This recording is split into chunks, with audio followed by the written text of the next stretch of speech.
Hello again.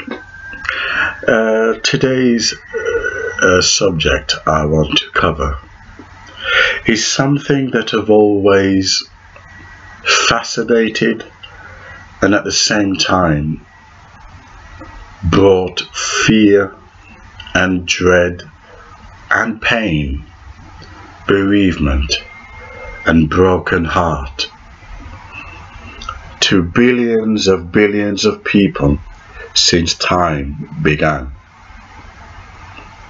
And the subject is no other.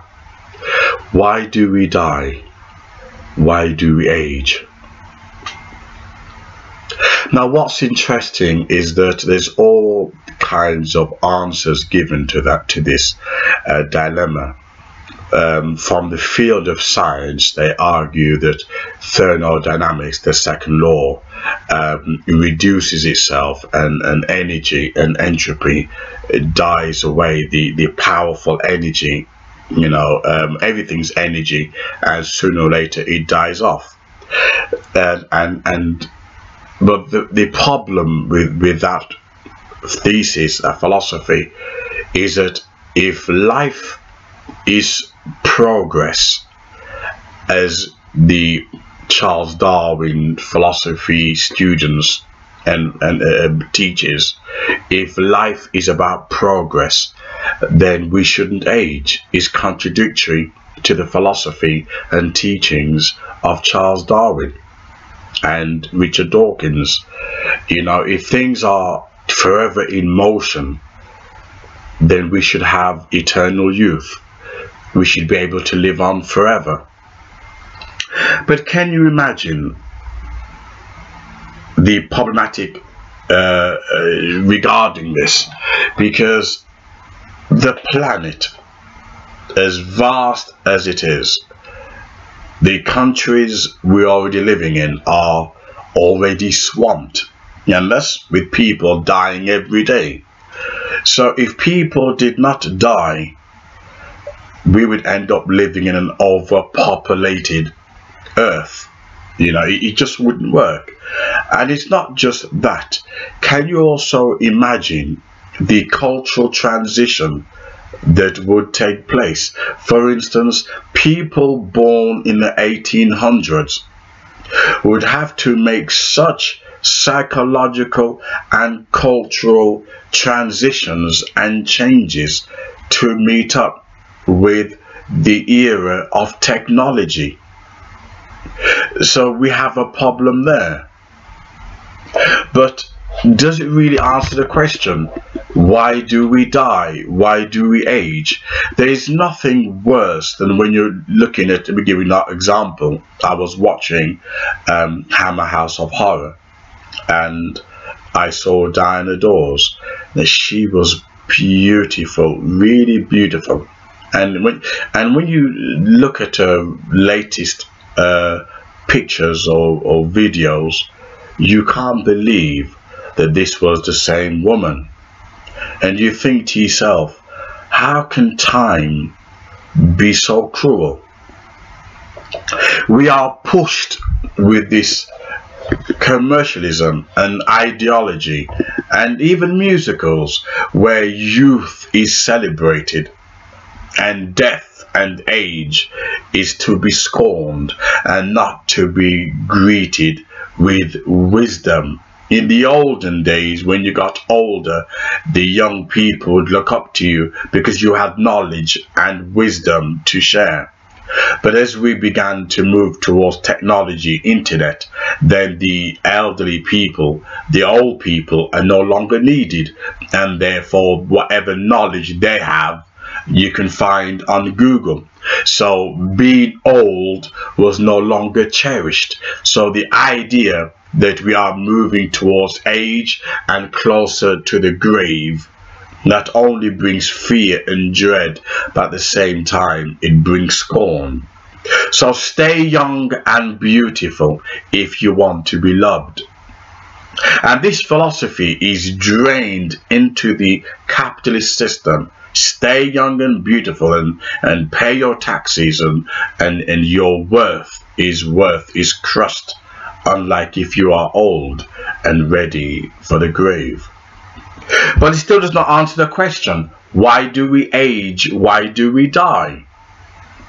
Now, in my humble opinion, as a Christian, you know, the Christianity teaches that man, woman, we were not meant to die. It was not, this economy is actually built on something that went wrong, right? Something, a relationship has broken down between, you know, the maker, the creator, you know, and, you know, his creation. And as a result of this, it affected the whole economy, and hence why we die. I know biblical verses argue the soul that sins, it shall die. The souls that sin, it shall die. And everyone, no matter who we are, how pretty we are, if we're disabled, we're all going to end up seeing the grave. There's one thing that's guaranteed in this world, two things: the taxman or taxwoman want their money, and death wants you. That's the only two things that's guaranteed in the world. The taxman or taxwoman, they want their money, their ounce of flesh, or the bringer of death will be waiting for you. So don't get too excited. Don't get too comfortable on this planet. Don't get too comfortable, because Mr. Death or Mrs. Death is waiting. There has plenty of seats. Plenty of seats is available. Plenty of seats is available. Nobody's so rich enough or poor enough, or whatever race you are, you know, death, you know, is not discriminative. Everybody dies. Death has no discrimination. You're not special enough to live forever. And the Christianity teaches that we are not meant to die. We were meant to live forever. If you like, we were made not in the essence of angels, but we were made lower than angels to know the difference between good and evil. But unfortunately, we were given a free will. We were given a free will to choose whether we're going to do right or wrong. It's no different from having children. Unless you beat your child, make laws for your child. If you do this, you won't get no inheritance. If you marry that person, I'm going to disown you. That's not love. You're actually creating tyranny. You said to your child, okay, look, this is my principles. You can follow it, and you can give guidance. If you don't follow it, this will happen. But it's up to you. Not many people do that, especially if you're a hater. If you're a hater full of hate, you're going to pass your hate onto your children. But when we were created, hate wasn't passed on to us. We were given a free will to choose between good and evil. But unfortunately, a mischief maker decided that, some trouble was needed. Some trouble, because he himself was in trouble. He thought to himself, well, I'm in trouble. I can see my future. I know where I'm going. Right? I'm heading for total annihilation. I'm heading for total destruction. If I'm heading for total destruction, then I too am going to create destruction for the human race. And hence, just like we do today, we choose to follow, if you like, the left-hand path. Liberalism, the sexual revolution, Satanism, Luciferianism. It's the same principle back in the Garden of Eden. Back in the Garden of Eden, we rather follow evil. We rather follow go against the laws of God, go against the guidance of God, and make up our own rules. And it's the same principle why death came onto the planet in the first place because of disobedience. And the scriptures tells us, the soul that sin, it shall surely die. And we are twisted and made in sin. And as a result, so my hair just that. And as a result, my hair's sticking up, right? And as a result, you know, we have a mortal nature.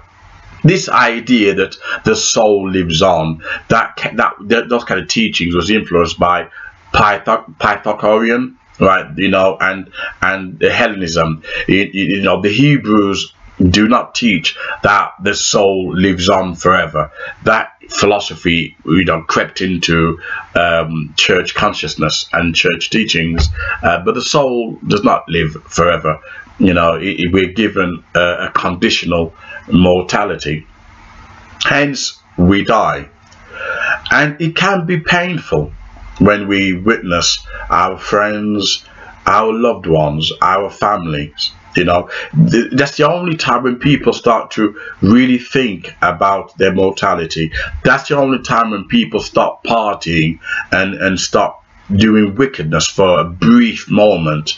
And that's when death hits the family. They start to really begin to think, wait there, is there something beyond the grave? You know, what if, you know, God is real and I die without finding out who God is? And as a result, we continue to live our lives still suffering from the curse of death, but we live and further away from God. If you look at, you know, the liberal laws today and this horrible satanic sexual revolution, is nothing more than going back to the Garden of Eden. Is nothing than going back to the primary source where evil wants us to disobey and to be in disobedience to God's holy laws. And it is getting worse. We're moving further away from the Creator. We are moving further away from the beauty and the love of He who said, I am the resurrection, the truth, and the life.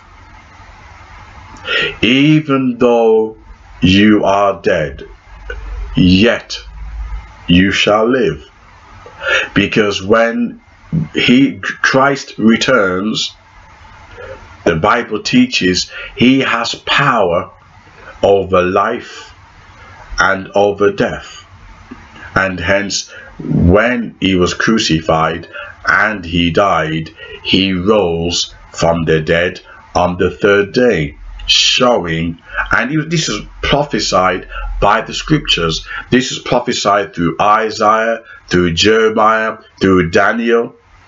So before the Messiah actually died, this is prophesied hundreds of years back, probably further than that, saying what would happen to the Messiah. In Psalms 23, it says he'll be cut off and he will make his grave with the wicked. And this is King David was talking about what would happen to the Messiah in the future.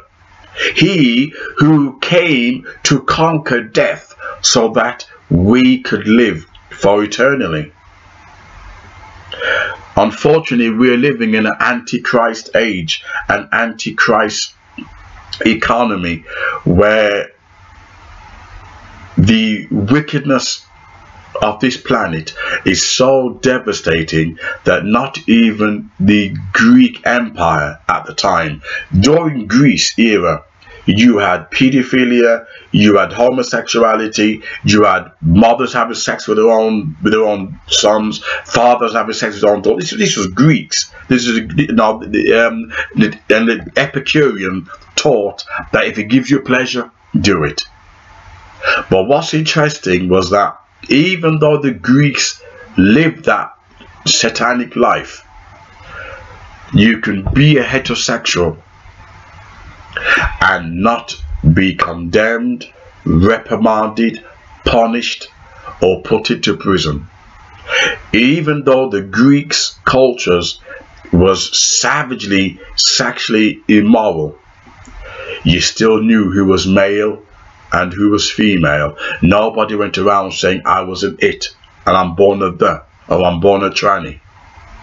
This is what the Bible calls the days of Noah, where things shall be so mixed up, people shall become so confused that when it's a day, they'll pray for the night, and when it's a night, they'll pray for the day.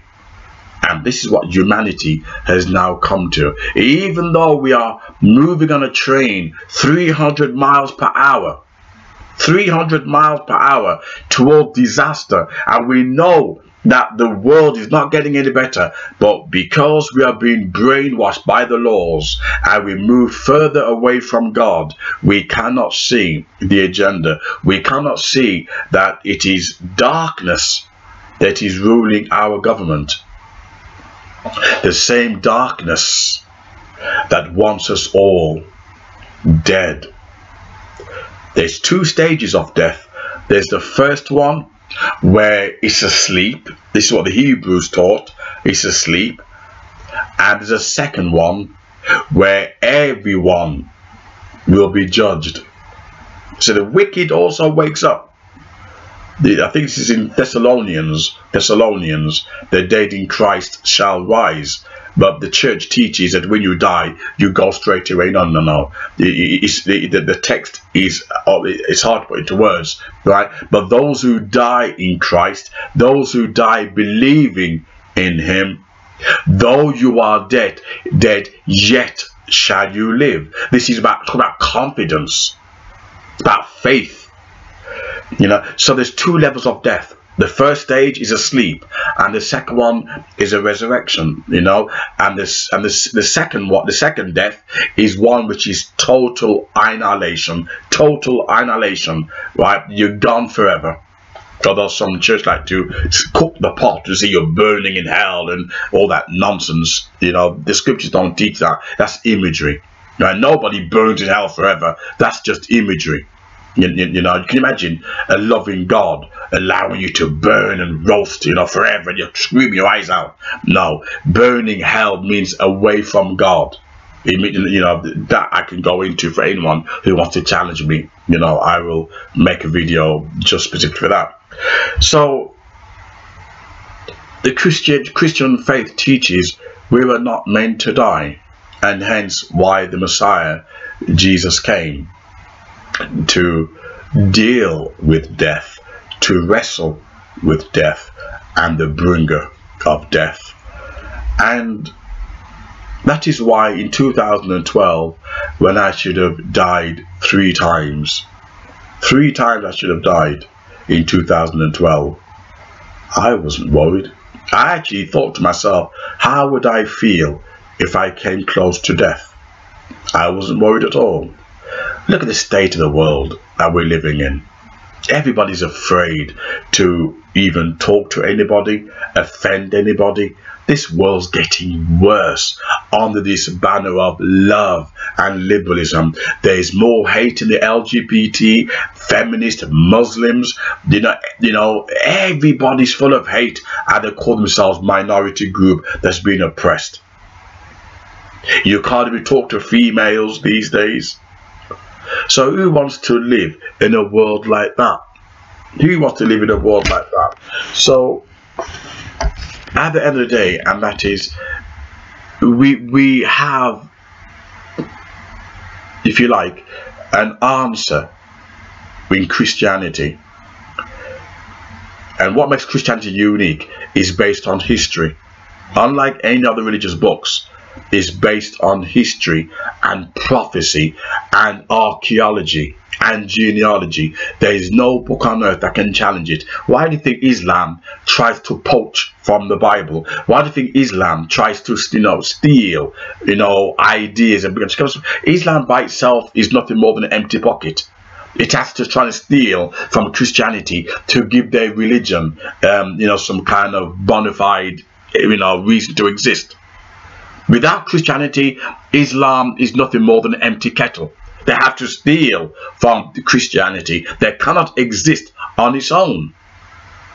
Any other religion like Hinduism is a savagery, racist system that teaches the caste system. You can't believe in something like that and believe in a God of love. You come back as a snake, as a rat, as a donkey, as a pig. That's not logical. That's somebody's on crack or on, smoking too much cannabis, and they happen to just write the Hindu Sanskrit. So to me, Christianity makes sense. It's written in history, genealogy, archaeology. Any historians can look at the Bible as a history book, prophecy. And that's why today I'm a Christian, and I'm not ashamed of it, and I would defend it in front of any government. I don't fear the government. The government should fear me. I don't fear the government.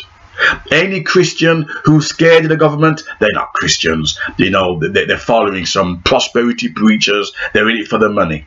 Because the government should fear Christians. Christians should not fear the government. Anyway, that's my Sunday service. And I look forward to seeing you next week.